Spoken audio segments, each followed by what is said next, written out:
Daniel chapter 5.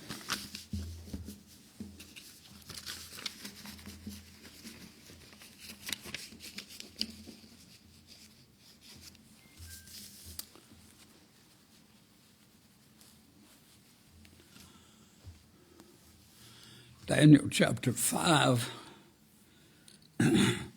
We come to this chapter tonight, and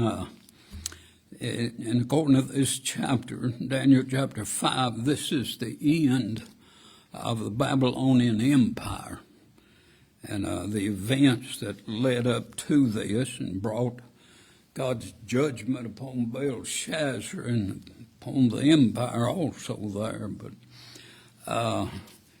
in verse 1, Belshazzar the king made a great feast to 1,000 of his lords, and drank wine before the 1,000. Belshazzar was the grandson of Nebuchadnezzar. Nebuchadnezzar died, and then there was one that assumed the throne there. He didn't last long. And then one followed him, ascended the throne there, and he lasted about 2 years. And then he was killed. A fellow named Nabonidus, who was the son-in-law of Nebuchadnezzar, he helped to kill this one, and Nabonidus assumed the throne. And Belshazzar appears to be the son of Nabonidus. I know that the queen calls Nebuchadnezzar his father, but what it is, it's his grandfather. And so as we go down through here, we're going to see some things. This fella, he seemed to have rather partied than anything else. The Medes and the Persians were on the outside of the walls, and his confidence was in the walls. You remember how high those walls were, around 300 feet high. They were about 87 feet thick. And does anybody remember how far it was around the outside of the wall? 65 miles. Around 65 miles.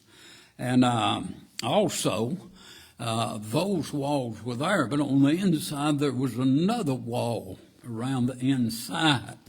And the Euphrates River ran, they said, diagonally through the inside of the walls there.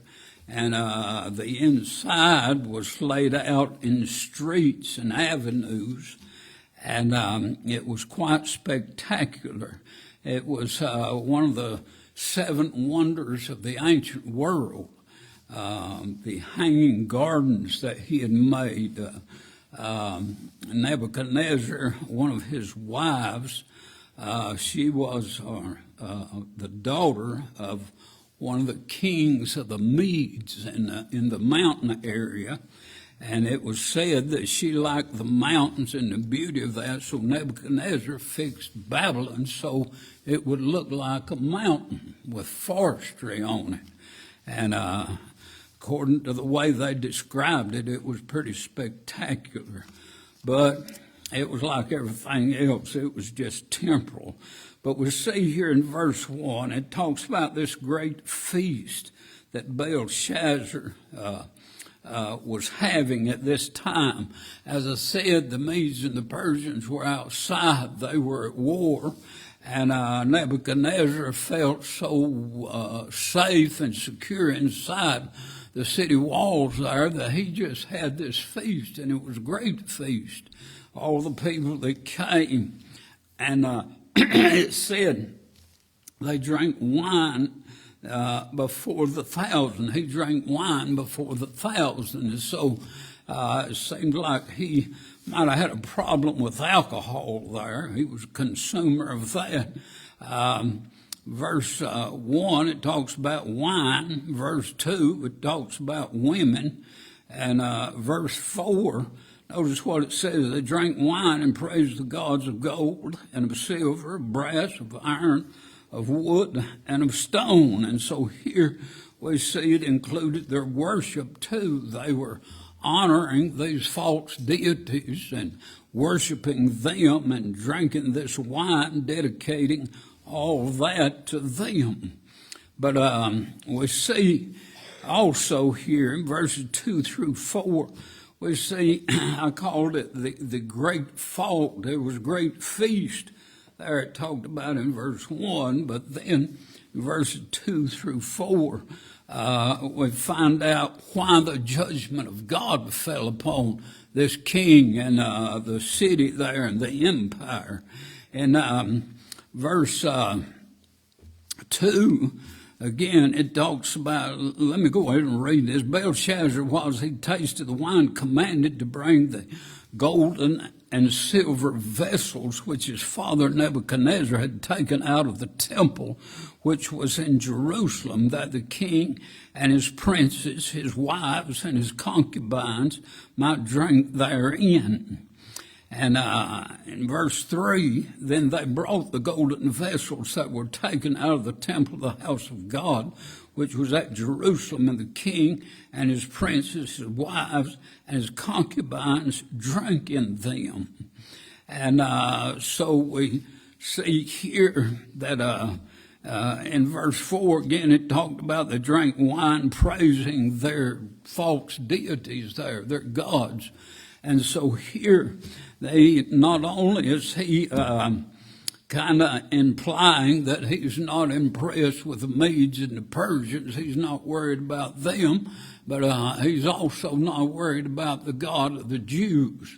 And he's drinking wine, and the desecration there in verse 3 as they drank out of these things. All these people took these and they drank the wine, and in drinking the wine, they praised their gods. You remember, Nebuchadnezzar seemed to have thought there in the early days that his God had defeated the God of the Jews, and so he took all those vessels out of the temple there in Jerusalem. But now his grandson has called for these, and he's praising and worshiping their gods and drinking wine and dedicating that to them, drinking this wine from the vessels that had been dedicated to God and to his service, and for they were only to be used in the worship of God there in the temple. But then, as they were doing this, having this great feast and having this party and all this kind of stuff, mocking God and blaspheming God really is what they were doing.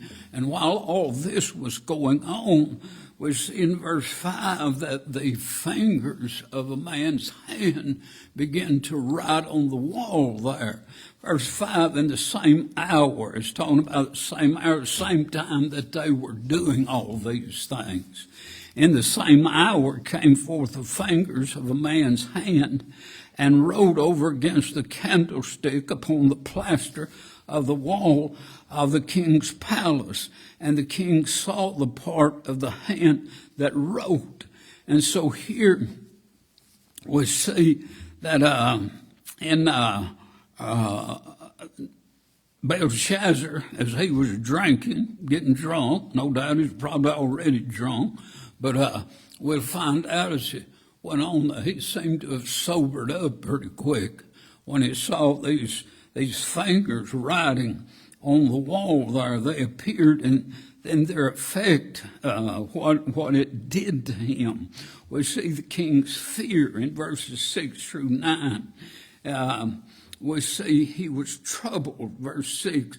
Then the king's countenance was changed, and his thoughts troubled him. I can imagine what it would have been like. Well, I don't know that I can imagine that or not.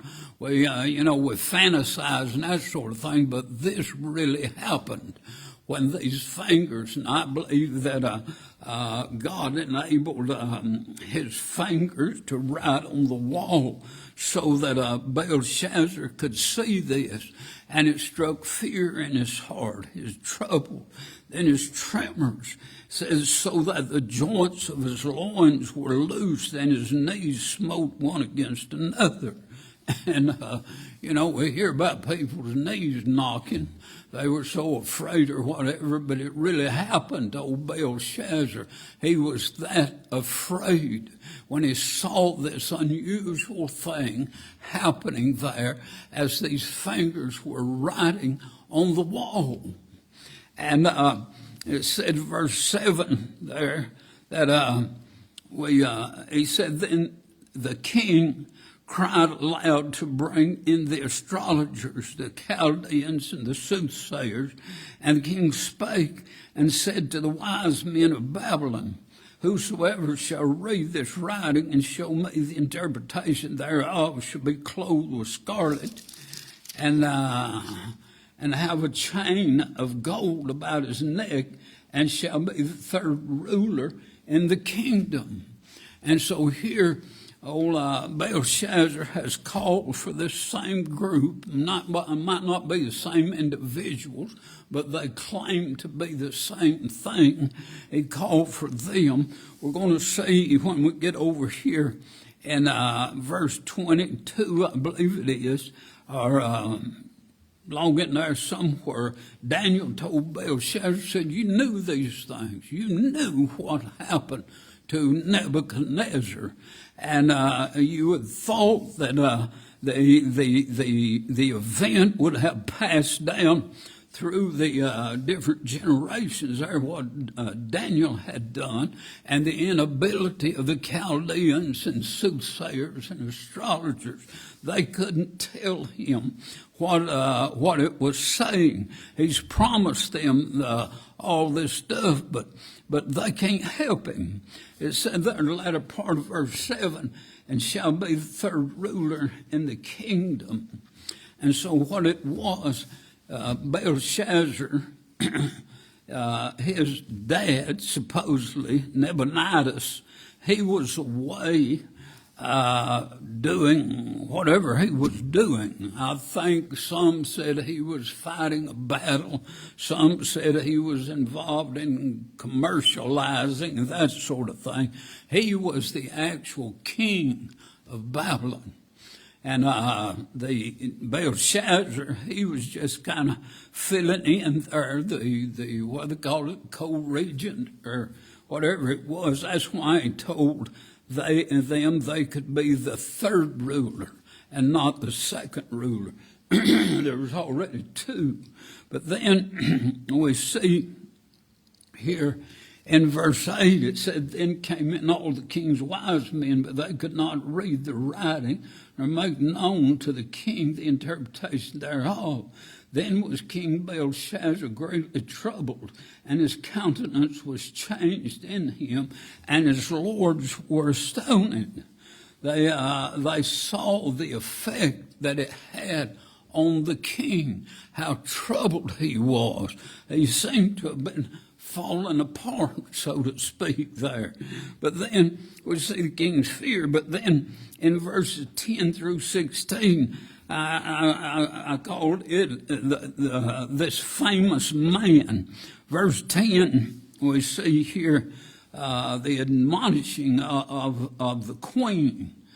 Now the queen, by reason of the words of the king and his lords, came into the banquet house. There seems to be a lot of commotion. Seems to have been a lot of commotion going on. The king saw this. He was troubled. He cried out for the astrologers and the Chaldeans and all his princes, his wives and his concubines saw how it was affecting him. And we can only imagine that the turmoil that was going on at that time. And it seemed to have been so bad that the queen heard it. She wasn't there. Let me go ahead and read this. And the queen spake and said, O king, live forever. Let not thy thoughts trouble thee, nor let thy countenance be changed. Now, this wasn't Belshazzar's wife. It seems to have been his either his mother or the queen, or his grandmother, the queen mother, they called. She wasn't in there. She seems to have been an older person there, but she heard what was going on. She heard all the turmoil, the confusion, the commotion, and everything that was going on, and she came in, and she figured out what was going on there. And then in verse 11, we see she talks about this man. She said, there is a man in thy kingdom in whom is the spirit of the holy gods, and in the days of thy father light and understanding and wisdom, like the wisdom of the gods was found in him, whom the king Nebuchadnezzar, thy father, the king, I say, thy father, made master of the magicians, astrologers, Chaldeans, and soothsayers. And so here, this woman, in her lifetime, or early life, she remembered Daniel. Daniel was an old man by this time.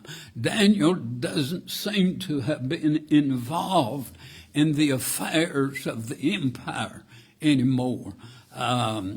You remember Nebuchadnezzar had made him a master over all the astrologers, and that a high position that he had. But since Nebuchadnezzar had died, it seems that Daniel wasn't out in the forefront anymore, or hadn't been. He's about to be. But this woman, whoever she was, his grandmother or his mother, she knew about Daniel and all that had happened there. In verse 12, we see the assurance that she gives him. Remember, she said, don't be troubled about this. Don't let your countenance be changed. Verse 12, for as much as an excellent spirit and knowledge and understanding, interpreting of dreams, and showing of hard sentences and dissolving of doubts were found in the same Daniel, whom the king named Belshazzar. Now let Daniel be called, and he will show the interpretation thereof. She remembered what Daniel did, and she had enough confidence in him to try to assure Belshazzar here that he would interpret this writing for him. He would tell him what was being written there, what it was saying, and what it was about. And you go down and, verse 13, then was Daniel brought in before the king, and the king spake and said unto Daniel, art thou that Daniel, which are the children of the captivity of Judah, whom the king my father brought out of Jewry? Now, you know, it seemed like you're just asking a question, but I think his motive behind that, he knew those vessels that they were drinking wine out of came from the Jews. And as soon as they did that, these fingers began to write on the wall. So he put two and two together, it seems like, and figured out this has something to do with the God of these Jews. And he's checking with Daniel to make sure that he is Jew. Verse 16, and I have heard of thee, that thou canst make interpretation and dissolve doubts. Now if thou canst read the writing and make known to me the interpretation thereof, thou shalt be clothed with scarlet and have a chain of gold about thy neck, and shall be the third ruler in the kingdom. But then beginning in verse 17, I called it Daniel's fiery preaching. Here's this old saint of God, this old prophet of God. He stood before kings. He's stood for God. He saw the three friends of his thrown in the fiery furnace. He knew the faithfulness of God, and he wasn't the least bit afraid of this king. And he says, verse 17, then Daniel answered and said unto the king, let thy gifts be to thyself, and give thy rewards to another. Yet I will read the writing unto the king, and make known to him the interpretation. And in verse 18, he said, O thou king, the most high God gave Nebuchadnezzar thy father kingdom and majesty and glory and honor. And for the majesty that he gave him, all people, nations, and languages trembled and feared before him. Whom he would he slew, and whom he would he kept alive, and whom he would he set up, and whom he would he put down. But when his heart was lifted up and his mind hardened in pride, he was deposed from his kingly throne, and they took his glory from him. And he was driven from the sons of men, and his heart was made like the beasts, and his dwelling was with the wild asses. They fed him with grass like oxen, and his body was wet with the dew of heaven, till he knew that the Most High God ruled in the kingdom of men, and that he appointeth over whomsoever he will. And thou, his son, O Belshazzar, hast not humbled thine heart, though thou knewest all this. He had the same problem that old granddad had. He was a prideful person. He thought he was in charge. The Babylonian Empire was the greatest of all empires. God had made it the golden head of that image that Nebuchadnezzar made. And because Nebuchadnezzar's pride, all this happened to him. And Daniel's reminding Belshazzar about all this. And he said, you haven't humbled your heart before him. You're guilty of the same thing. And you knew all this stuff that had happened to him. And still you wouldn't humble your heart before the Lord. And so we come to verse 25. Let me look here. Let me read verse 23. But hast lifted up thyself against the Lord of heaven, and they have brought the vessels of his house before thee, and thou and thy lords, thy wives, and thy concubines have drunk wine in them, and thou hast praised the gods of silver and gold, of brass, iron, wood, and stone, which see not, nor hear, nor know, and the God in whose hand thy breath is, and whose are all thy ways, hast thou not glorified. Then was the part of the hand sent from him, and this is the writing. This writing was written. And so here we see Daniel interpreting this. We see the inscription, verse 25, then the interpretation, verse 26 through 28. Verse 25, and this is the writing that was written, meaning, tekel upharsin. This is the interpretation of the thing, meaning, God hath numbered thy kingdom and finished it. Tekel, thou art weighed in the balances and art found wanting. Peres, thy kingdom is divided and given to the Medes and the Persians. And so here God is telling him, Daniel's interpreting this, and God has told Belshazzar that the kingdom had been numbered. His time was up. It had come, fulfilled its course, and now it was ending. Its time was over. And then Tekel, he talked about Belshazzar. He said, you've been weighed in the balances and found wanting. I was talking to a fellow in Chattanooga one time, and he was a sinner. He sinned quite a bit, and I didn't have much use for God. But I was trying to witness to him, and he told me, he said, Jim, I've tried to be a good fellow, and I've helped a lot of people. And I believe when it comes down to the end that the good things are going to outweigh the bad. And I quoted this verse of Scripture to him. And God said, thou art weighed in the balances and art found wanting. And he kind of shook his head and turned around and walked off. And as far as I know, he never gave his heart to the Lord. But then Peres is supposed to be the plural of this word Upharsin. That's why it was changed. Thy kingdom is divided and given to the Medes and to the Persians. There was a verse, let me see if I can find it right quick. Isaiah chapter 45.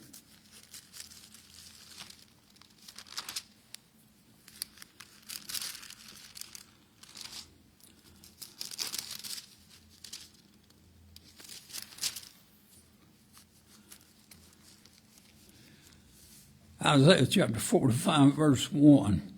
Thus saith the Lord to his anointed, to Cyrus, whose right hand I have holden, to subdue nations before him. And I will loose the loins of kings, Belshazzar in particular. Notice what it says here. To open before him the two levied gates, and the gates shall not be shut. I will go before thee and make the crooked places straight. I will break in pieces the gates of brass and cut in sunder the bars of iron. And this was about prophesied about 175 years before this event in Daniel chapter 5. And we come back over here to Daniel chapter 5, in verse 30. It said, in that night was Belshazzar, the king of the Chaldeans, slain. What happened is Cyrus, in verse 31, it says, and Darius the Median took the kingdom. Now, according to history, it wasn't Darius that entered the city and took the city. It was Cyrus. The reason it says Darius is Cyrus, if I can get this straight, Cyrus was the uncle of Darius.